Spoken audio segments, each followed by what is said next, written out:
Frederick, I take back all those words of pride and acknowledgement I had for you recently. Every year I request from my sons a proposal for the future growth of our kingdom's prosperity, and you hand me this atrocity! More trees and libraries? That's your plan? Lance has been handing in manlier proposals since before he learned to tie his own shoes! To be fair, I think he only learned to do that, last year. You know what?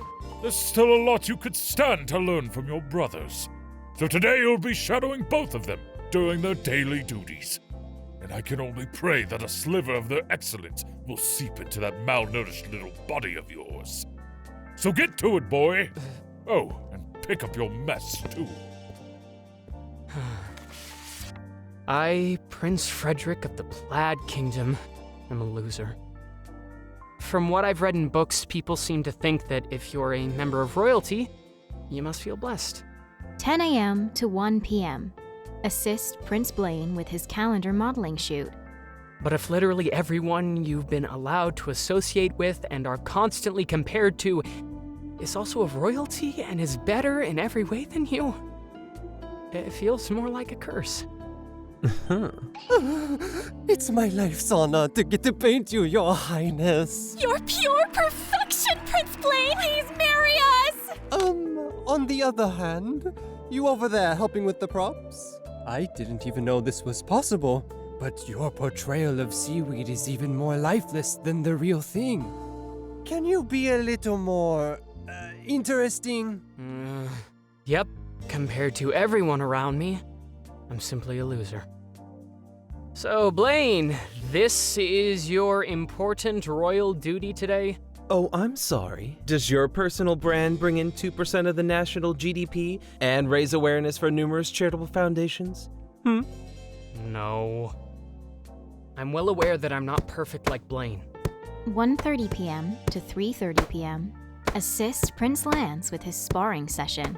And I'm not as strong as Lance. It's cool you're helping me out, little bro. But you look like you're dying right now. How were you able to survive your military academy training? I'm fine. I don't need you to go easy on me. And I specialized in administrative support. Oh, I see. Well then, thanks for supporting me as I administrate this. Kick! Ah! Oh my god, I'm sorry, Frederick. Are you alright? I didn't used to always feel like a loser, though. When was the day that I discovered this fact? Ah, yes, it was my first day of military academy. My brothers had started attending school long ago, and were already racking up medals and accolades aplenty. But I was homeschooled for many years due to a weak constitution.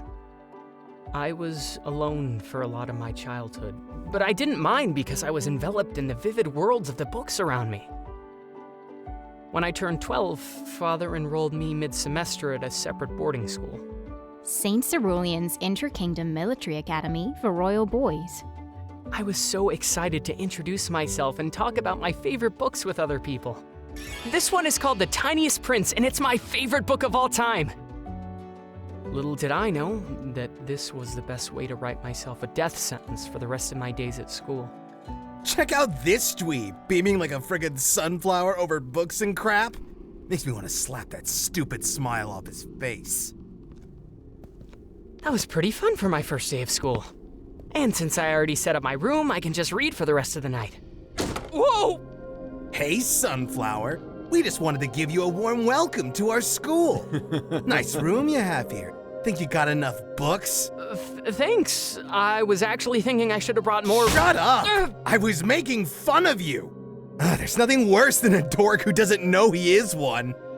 So hey, Sunflower, since you read so much, tell me, do you know how long it takes for a sunflower to wilt in the dark? I don't really read botanical books, so— It takes just one night. Let me out! What are you guys doing out there?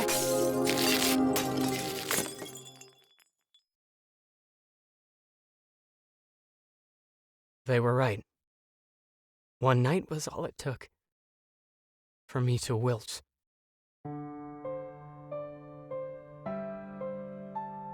By the end of my first day of military school, I had learned the harsh reality that I was a loser. None of my peers would talk to me or acknowledge my existence. You hear about that sunflower-headed freak? I tried writing back home to Father for advice, but he made it pretty clear that I was not supposed to rely on him. Sink or swim, son. Is this blood? So I chose to sink. Instead of shunning the hobbies that marked me as a loser, I escaped into them more. I dreamed of sailing far away from school on one of my model ships, or pretended that I was the protagonist of every book I could borrow from the library. There was one tale I became particularly obsessed with about a man who lived at the bottom of a deep hole in the ground. He could not climb out no matter how much he tried, and for that he was the laughingstock of the village.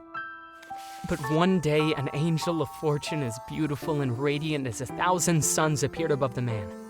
She had come to save him and lifted him out of the hole with ease. With her beauty by his side, the man started to become admired and respected by everyone. With her faith in him, the man gained courage he never knew he had, and defeated a giant serpent that had been terrorizing the village. The man was crowned a hero, and he lived happily ever after with the angel of fortune forever by his side. I read this story over and over again to comfort myself that someone someday would come and save me. But as the years went by, I realized that I was an idiot to believe in such stupid fairy tales. I graduated military academy with no honors or accolades, much to my father's exasperation. How could you get such pathetic grades? What's the point of reading all those books if you're not even going to be smart? And I continued to sink in comparison to my brothers in terms of achievements, popularity, and pretty much my entire worth as a prince. But make no mistake, I chose to remain down there. Why should I work hard to impress people who never supported me? If everyone was going to look down on me, then I decided that I'd look down on everyone and everything first. I was content with living the rest of my life under that philosophy. Until one fateful day. All right, boys. Have a gander at your new potential fiancés from the Pastel Kingdom. And don't say I never gave you anything. When I looked at the portrait, I couldn't believe my eyes. That's her! That's the angel of fortune from the book, without a doubt. She was as radiant as 1,000 suns and had a divine beauty that could make a man feel reborn. This is it, I thought. I had lost hope, but she was truly coming to save me and lift me up. With her beauty by my side, I would become admired and respected by everyone, and finally grow into the man I knew I could be. Please, Father, I know Blaine always gets first pick of everything, but I really, really like the youngest daughter at the top of the portrait. Oh, of course you'll be paired with the youngest, Frederick. I may be forcing my children to marry for political alliances, but I wouldn't have my eldest son courting a 16-year-old. I'm not a monster. That's great, Frederick. She is truly lovely. Great to see you so excited, little bro. When the big day arrived, I could barely contain my joy and excitement. I felt hopeful about the world once again. But when I learned the reality of who I was actually paired with, I realized I had vastly underestimated how cruel my fate could be. This wasn't the angel of fortune from the fairy tale I read. She did not come to save me. At worst, she was a witch from a different type of fairy tale, and she had come to bring me a life of horror and despair.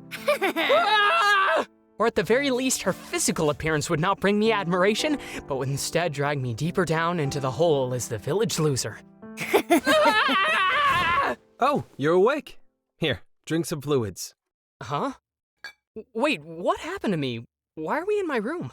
Well, you passed out when you were sparring with Lance. We felt bad for pushing you too hard when you were assisting us.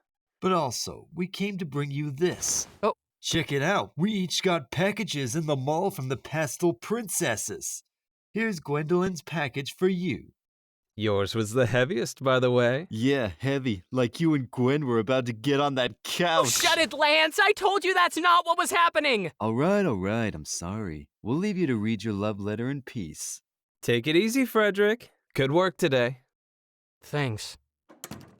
A package from Gwendolyn, huh? As it turns out, Gwendolyn is much more confounding to me than I had imagined.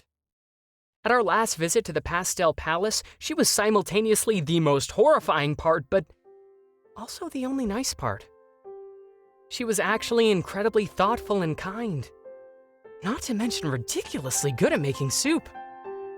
And I'm starting to wonder if I've somehow been getting the wrong impression of her. Blaine does always get annoyed at me for my overactive imagination.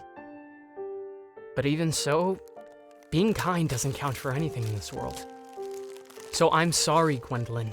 Even if we are arranged to be together, I can't give you anything you need. And there's simply nothing of real value that you could give me. This is my favorite book from my childhood. I never got another copy after mine got ripped up by my classmates. There's a letter here, too. Hi, Frederick. I heard you enjoy reading, so I thought I would send one of my favorite books. I'm afraid it may be too childish for your taste, but it's a story that always makes me feel nice. What are your favorite books? My favorite books? I've never told anyone after that day at school. But, I mean, if she likes this one as much as I do, maybe it couldn't hurt to tell her just a few other good ones. I also included a small charm at the bottom of the bag. Hope you like it. Warm regards, Gwen. What is this feeling? For some strange reason, despite everything I said, Gwendolyn can sometimes make me feel... She makes me feel... Terrified! That's right, Gwendolyn makes me feel terrified! At the CPC headquarters. Oh? Wait, where have I seen this little toy ship before? It was then that Abby realized a crucial reason why their curse reversal potion did not work.